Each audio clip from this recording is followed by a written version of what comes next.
Hello student, welcome to my channel only sociology.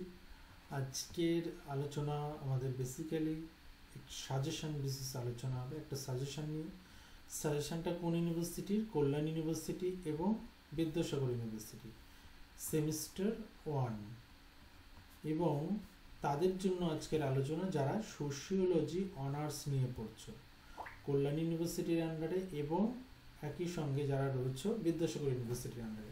তো basically আজকের ভিডিওটা হচ্ছে এই দুটি ইউনিভার্সিটির ছাত্রছাত্রীদের জন্য সোশিওলজি অনার্সের সাজেশন আজকে আমরা আলোচনা করব।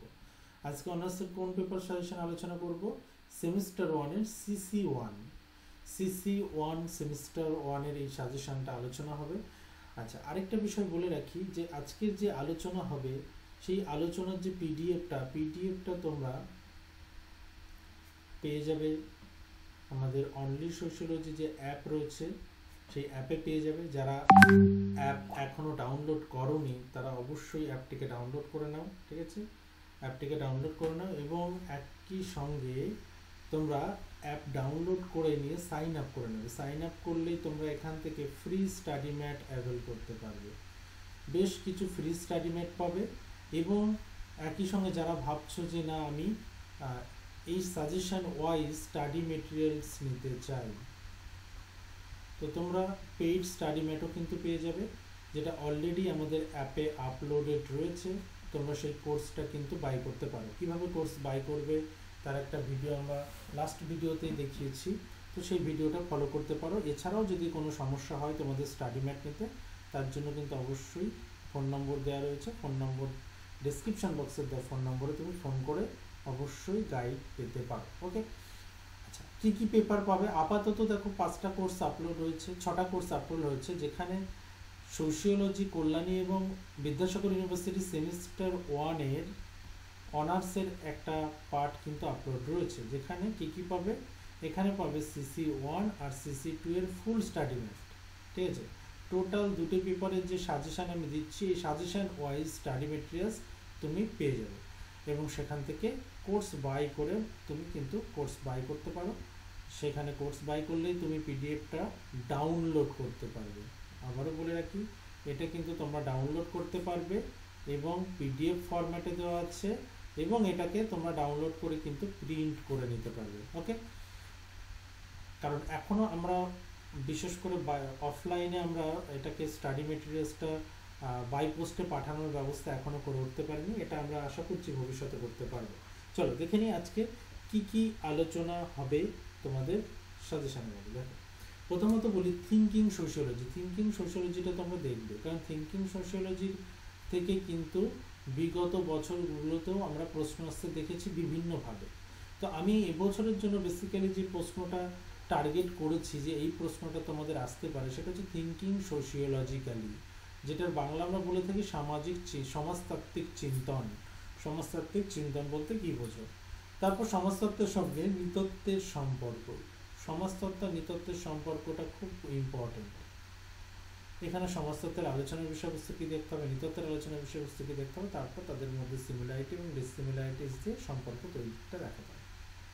একইভাবে সমাজতত্ত্বের সঙ্গে ইতিহাসের সম্পর্ক কি? সমাজতত্ত্বের ইতিহাস কিন্তু ওতপ্রোতভাবে জড়িত, একে অপরের ওপর ডিপেন্ডেন্ট। তো সেই ডিপেন্ডেন্সিটা কিন্তু এখানে আলোচনা করতে হবে। দেখো, এই যে পার্টগুলো বলছি এই পার্টগুলো সমস্তটাই কিন্তু 10 নম্বরের প্রশ্ন।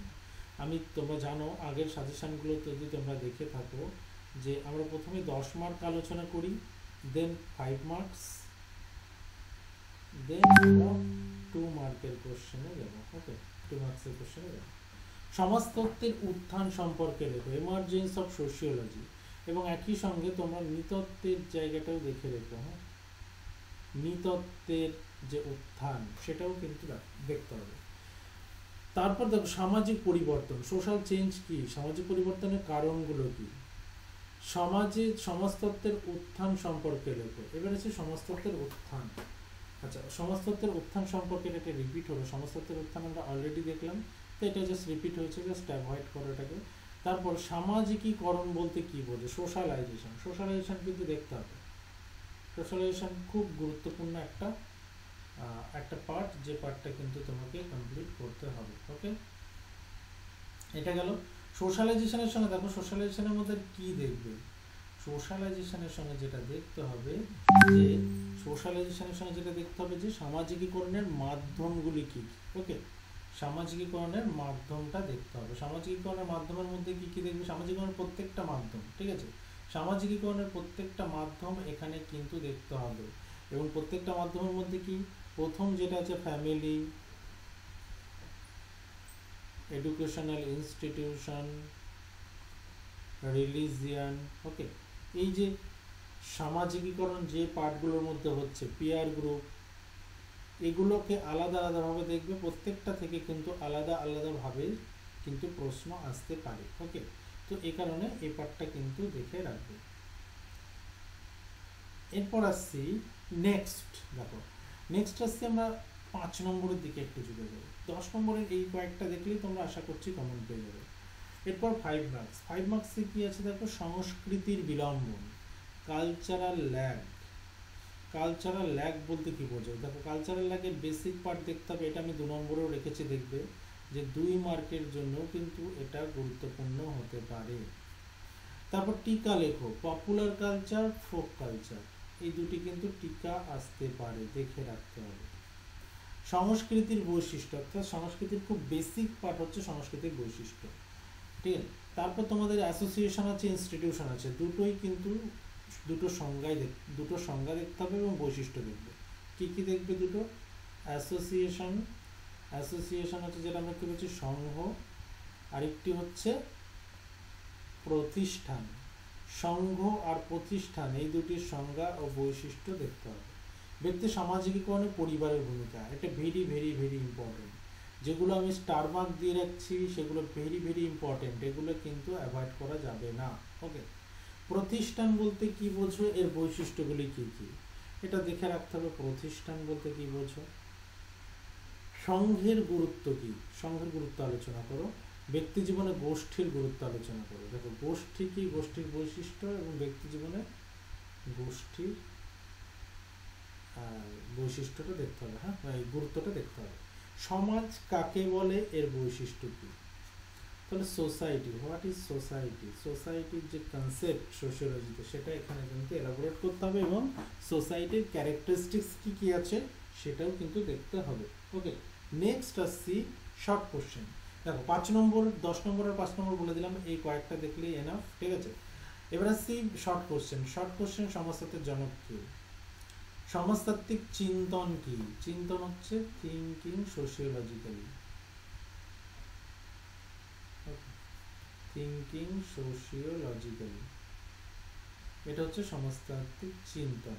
ওকে, সমাজতত্ত্বের উত্থানের জন্য দায়ী এরকম একটি ঐতিহাসিক ঘটনা, তোমরা জানো দুটি রেভলিউশন। দুটি রেভলিউশন কি কি, দুটি রেভলিউশন ইন্ডাস্ট্রিয়াল অ্যান্ড ফ্রেঞ্চ।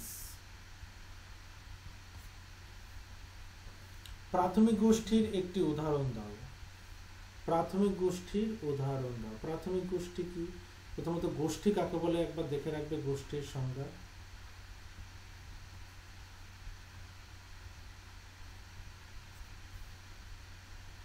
সমাজতত্ত্বের অন্তর্গোষ্ঠী বহির্গোষ্ঠী ধারণা, প্রাথমিক গোষ্ঠী গৌণ গোষ্ঠীর ধারণা কে প্রদান করেন আর বহির্গোষ্ঠীর ধারণার সূত্রপাত কে করেন, এই দুটি ধারণাই দেখতে হবে। প্রাথমিক আর গৌণ, সমাজতত্ত্বের অন্তর্গোষ্ঠী বহির্গোষ্ঠী। প্রাথমিক কি, প্রাইমারি, প্রাইমারি সেকেন্ডারি, আরেকটি হচ্ছে প্রাইমারি সেকেন্ডারি, আরেকটি হচ্ছে অন্তর্গোষ্ঠী বহির্গোষ্ঠী, in group and out group. Okay, অন্তর্গোষ্ঠী বহির্গোষ্ঠী যে কোনো একটি পার্থক্য লেখো, এই দুটির পার্থক্য দেখে রাখবে। এবং সংঘ, অ্যাসোসিয়েশন বলতে কি বোঝো, অ্যাসোসিয়েশনের বেসিক পার্ট। দেখো এই বেসিক পার্ট থেকে কিন্তু প্রশ্ন আসবে, আমাদের খুব ছোট সিলেবাস, বেসিক পার্ট কিন্তু বাদ দিয়ে গেলে হবে না। তারপর সামাজিক প্রতিষ্ঠান, সামাজিক প্রতিষ্ঠানের সংজ্ঞা, সামাজিক প্রতিষ্ঠানের যে কোনো দুটি বৈশিষ্ট্য, এটা কিন্তু 2 মার্কে আসতে পারে, ধরেই রাখো। বহু সংস্কৃতিবাদের সংজ্ঞা, মাল্টিকালচারিজম। সমাজতত্ত্ব একটি বিজ্ঞানের সপক্ষে একটি যুক্তি দাও। সমাজতত্ত্বের আলোচনার বিষয়বস্তু কি, 1-2 কথায় লিখতে হবে, ঠিক আছে, যেহেতু 2 মার্কের, আর 2 মার্কের মানে খুব ছোট করে 1-2 কথায় লিখতে হবে সমাজতত্ত্বে কি আলোচনা হয়। সমাজ কাকে বলে, সোসাইটির কনসেপ্ট কি? সমাজতত্ত্ব আর ইতিহাসের মধ্যে একটি পার্থক্য, দেখো সমাজতত্ত্ব আর ইতিহাস শব্দের দুটো তো এক নয়, এই দুটোর মধ্যে নির্ভরশীলতা আছে, এই দুটোর মধ্যে ডিসিমিলারিটিস আছে।